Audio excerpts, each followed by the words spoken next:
Sekarang kita lanjutkan untuk asumsi yang kedua, jika surface reaction yang menentukan kecepatan reaksi.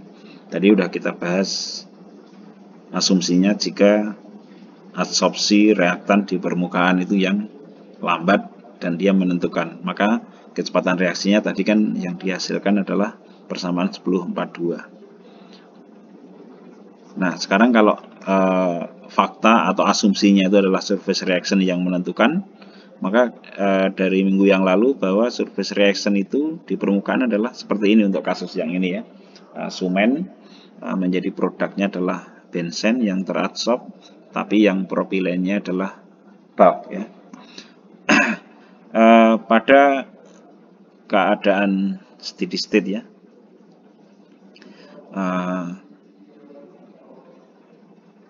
KA dan KD ini adalah KA dan KD itu sangat besar ya, karena surface reaction-nya yang lambat. Berarti KA konstanta kecepatan reaksi yang adsorpsi dan dissorpsinya besar, karena asumsinya tadi kan surface reaction-nya yang lambat ya. Sehingga kalau kita bikin perbandingannya, maka KS ya itu menjadi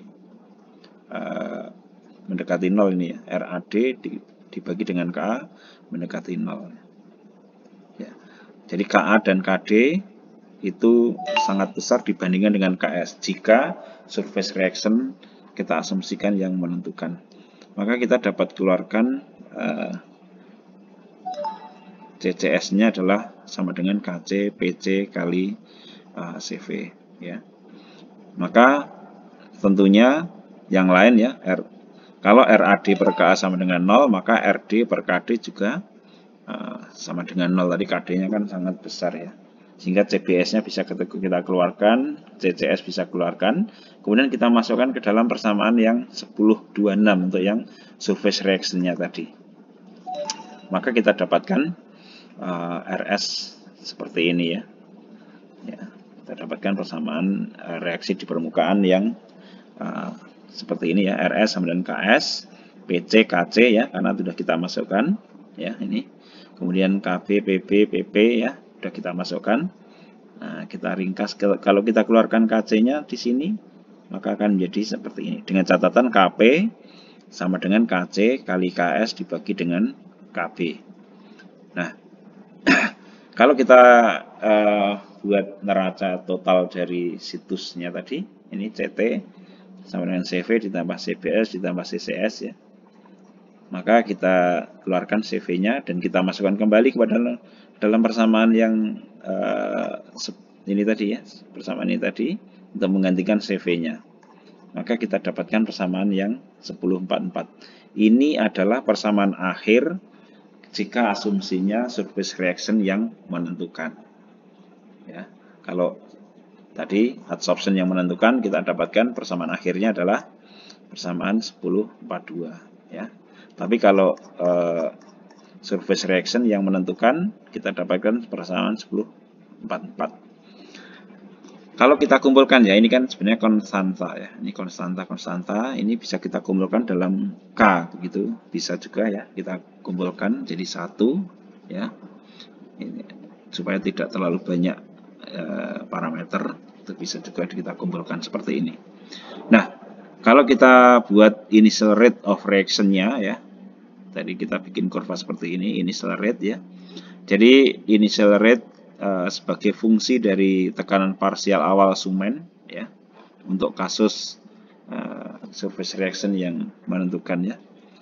Seperti ini ya, kita buat initial rate-nya adalah min RC0 sama dengan K PC0 dibagi 1 plus KC PC0. Karena produk kan tidak ada.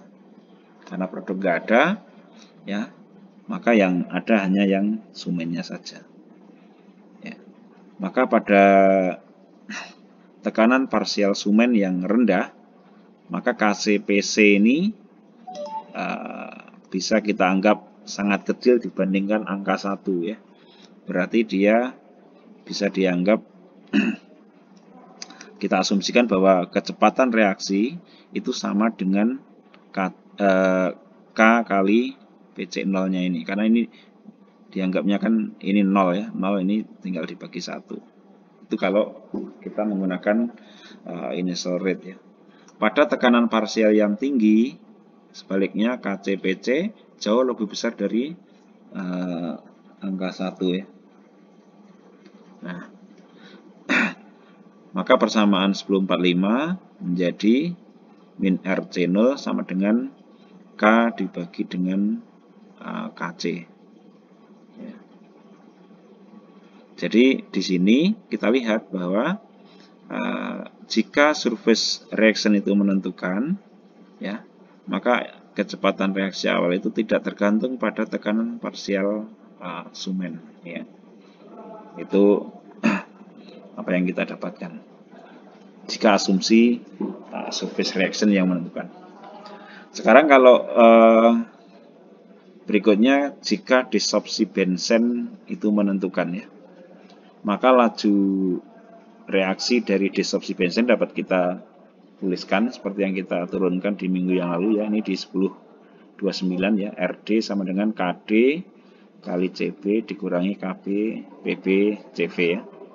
Sama dengan analisa dengan yang tadi, jika disopsi produk itu menentukan ya, maka KA ya, konstanta kecepatan reaksi yang adsorpsi dan yang surface itu menjadi sangat besar dibandingkan dengan KD-nya.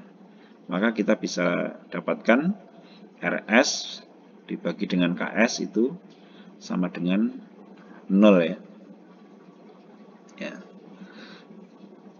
Kemudian kita dapatkan, kita keluarkan CBS-nya. CBS bisa kita keluarkan ya.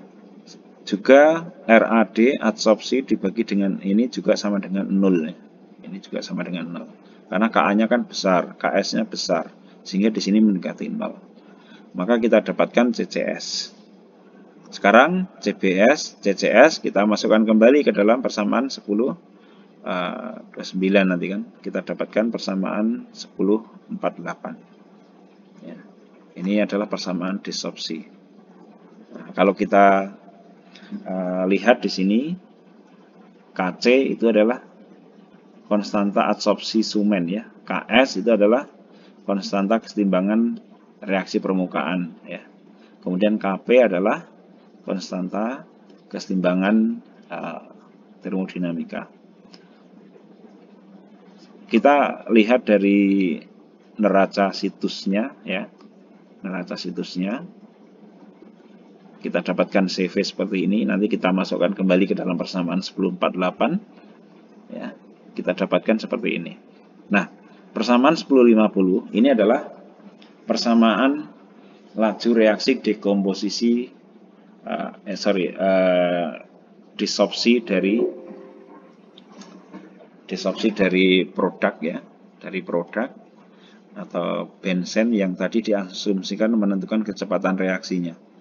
Jadi, maka kecepatan reaksi dekomposisi sumen itu akan sama dengan kecepatan reaksi disopsi jika disopsi produk itu menentukan.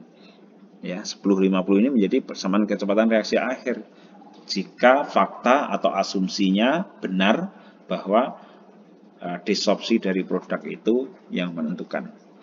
Jadi sudah kita pelajari ya. Di sini ada 3 asumsi. Tadi kalau adsorpsi reaktan menentukan ya. Jika adsorpsi reaktan menentukan, maka kecepatan akhir dari reaksi totalnya adalah ya adsorpsi itu sendiri. Ya. Dengan catatan tadi kecepatan reaksi yang adsorpsinya K-nya kecil, sementara yang lain surface reaction dan disopsi itu besar. Nah, nanti bisa kita cek ya, ini benar dan tidaknya itu kan dari data-data eksperimennya ya. Apakah ini benar atau tidak, tapi juga boleh juga secara statistik ya. Tapi sebenarnya bisa kita prediksi dulu dari awal apakah mengarah ke situ, apakah adsorpsi, apakah surface reaction, ataukah disopsi bisa kita pelajari dari initial reaction, initial rate ya maksud saya. Jadi kita sudah pelajari ada 3 kecepatan reaksi akhir dari dekomposisi Schumann itu, ada 3 kecepatan reaksi dengan asumsi masing-masing ya yang menentukan. Maka tinggal kita nanti mana yang paling sesuai, itu yang nanti kita gunakan. Itu adalah bagaimana cara kita menentukan kecepatan reaksi yang overall-nya dengan asumsi dari tahapan-tahapan reaksi heterogeneous, mana yang menentukan ya.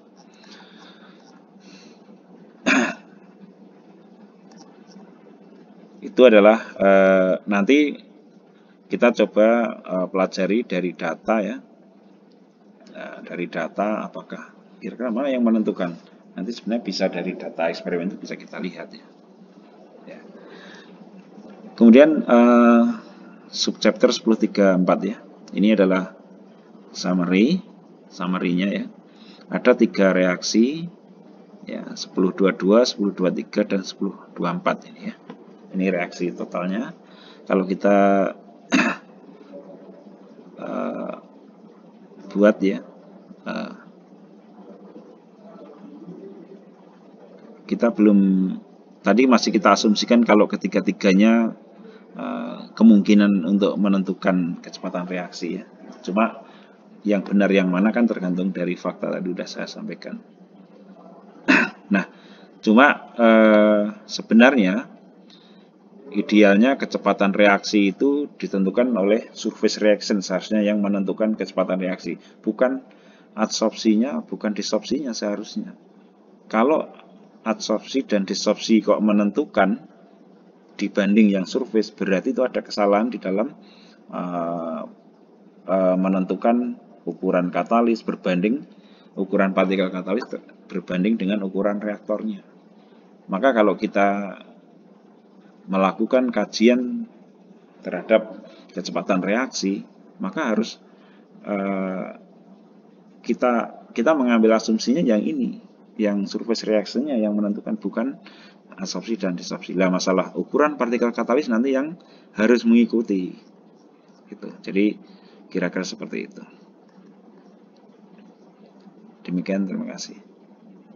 Ada pertanyaan silahkan mengisi komen di halaman blog saya dengan register terlebih dahulu.